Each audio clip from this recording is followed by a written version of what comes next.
अस्सलाम वालेकुम क्लास। हमारा कोर्स है अफाइन एंड यूक्लिडियन ज्योमेट्री। इसमें हम वेक्टर स्पेस को डिस्कस करेंगे, लिनियराइजेशन ऑफ वेक्टर स्पेस को डिस्कस करेंगे। तो वेक्टर स्पेस को डिस्कस करने से पहले हम ना फील्ड की डेफिनेशन अंडरस्टैंड करेंगे कि फील्ड क्या होती है। और नॉन एम्प्टी सेट एफ एक नॉन एम्प्टी सेट है, उसको फील्ड उस वक्त कहेंगे if of the binary operation addition and multiplication satisfy the following condition, कि एडिशन और मल्टीप्लिकेशन दोनों बाइनरी ऑपरेशन ये तीनों प्रॉपर्टी सेटिस्फाई करें कि set F with respect to addition भी अबिलियन हो और F with respect to multiplication भी अबिलियन हो। उसके बाद तीसरी प्रॉपर्टी ये है कि वो डिस्ट्रीब्यूटिव प्रॉपर्टी भी होल्ड करे, तो फिर उस सेट को कहेंगे हम फील्ड। इसकी एग्जांपल है set of a real number. Set of real number वो विद रिस्पेक्ट टू एडिशन और विद रिस्पेक्ट टू मल्टीप्लिकेशन दोनों के लिहाज से अबिलियन भी है और डिस्ट्रीब्यूटिव प्रॉपर्टी होल्ड करता है। इसके अलावा इसकी एग्जांपल है सेट ऑफ रैशनल नंबर्स।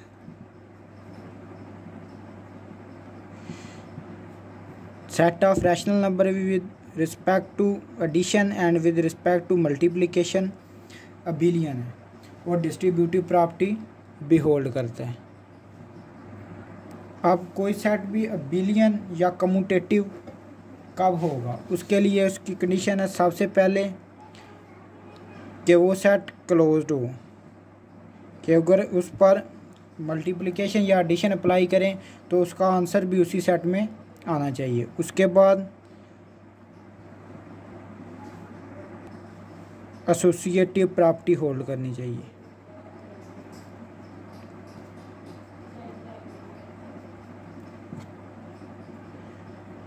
उसके बाद थर्ड प्रॉपर्टी है एग्जिस्टेंस ऑफ आइडेंटिटी एलिमेंट, कि उसमें मल्टीप्लिकेशन के लिहाज से भी और एडिशन के लिहाज से भी आइडेंटिटी एलिमेंट एग्जिस्ट करना चाहिए। उसके बाद फोर्थ प्रॉपर्टी है एग्जिस्टेंस ऑफ इनवर्स। ये चार प्रॉपर्टी मस्ट होल्ड करनी चाहिए। अब ये प्रॉपर्टी एक सेट को ग्रुप में कन्वर्ट करती है। अगर ये चारों प्रॉपर्टी होल्ड करें तो हम एक सेट को बोलेंगे कि वो एक ग्रुप है। इसी तरह अगर उसमें कम्यूटेटिव प्रॉपर्टी भी होल्ड करें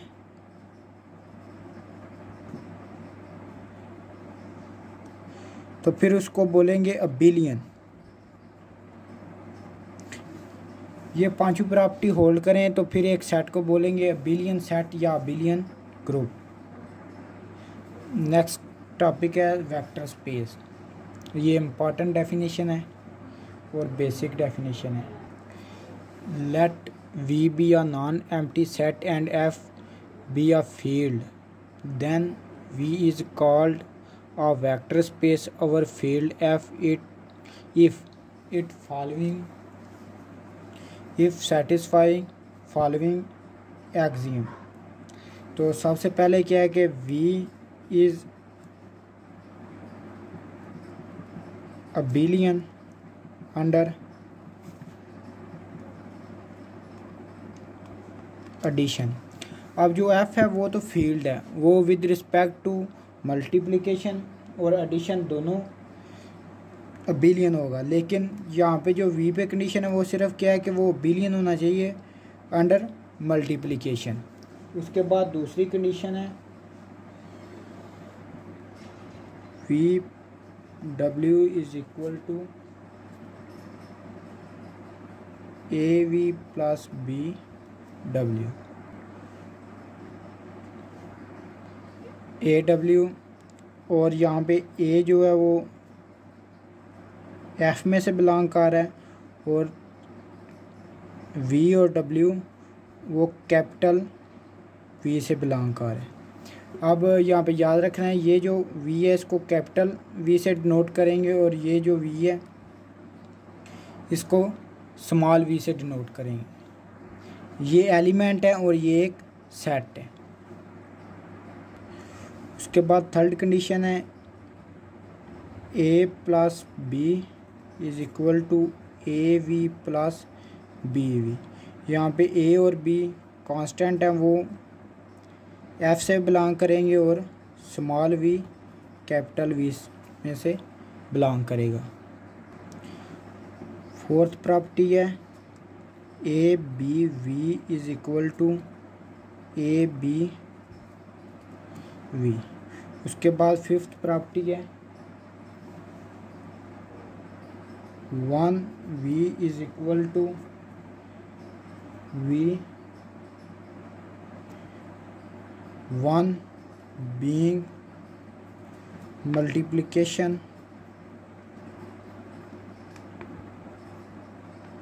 identity।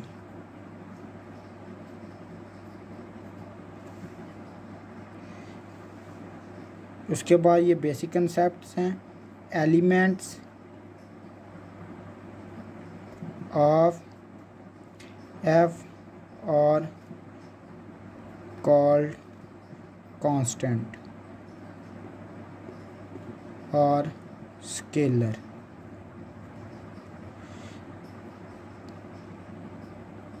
Elements of V are called vectors। अब हम V पे जो एडिशन है और मल्टीप्लिकेशन वो किस तरह डिफ़ाइन करेंगे। जो एडिशन है वो इस तरह डिफ़ाइन होगी, V cross V approaches to V। और एडिशन किस तरह,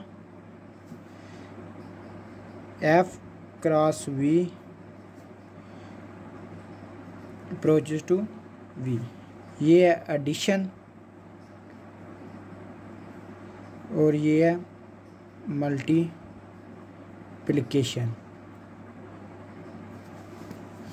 ये इसको फंक्शन की फॉर्म में लिखा है, इसको डिफ़ाइन किया है। वैसे ये बेसिक और सिंपल कंसेप्ट है कि जैसे दो वेक्टर हैं, हम उसको ऐड करें तो एक वेक्टर आता है और दो वेक्टर ही आपस में ऐड हो सकते हैं। एक कांस्टेंट और वेक्टर आपस में ऐड नहीं हो सकते। लेकिन जो मल्टीप्लिकेशन है उसमें ये जो f है उसके एलिमेंट्स क्या होंगे, स्केलर्स, और v के एलिमेंट्स वेक्टर। तो मल्टीप्लिकेशन में जब वेक्टर्स को मल्टीप्लाई करेंगे तो में वेक्टर ही अगेन में, जैसे 3 एक कांस्टेंट है और एक ये वेक्टर है, तो 3a हमारे पास क्या है, जब इसको मल्टीप्लाई करेंगे इन दोनों को तो वो हमारे पास 3a आएगा। ये अगेन एक वेक्टर होगा।